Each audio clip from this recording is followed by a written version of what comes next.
What's up, Wonders of London fans? This is Vincent from Wonders of London, and I'm just at the amazing, beautiful Harrow School. And in fact, one fascinating thing about Harrow School is that they filmed a small part of Harry Potter over here. And in fact, I'm going to show you exactly where they filmed it, because as you can see, it's covered in scaffolding and the blue netting over there.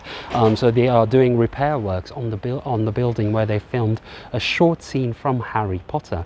But you can just see it looks like Hogwarts. And in fact, much like Hogwarts, where they have houses like Ravenclaw, Slytherin, Gryffindor, and of course Hufflepuff, here at Harrow College they actually have 12 houses, and in fact, like the students at Harrow, when they have to go and do meetings and things like that every Sunday, the students at Hogwarts, rather, the students of Harrow, of course, every Sunday have to come here, no matter what religion they follow, for a service in the church that we see just over there.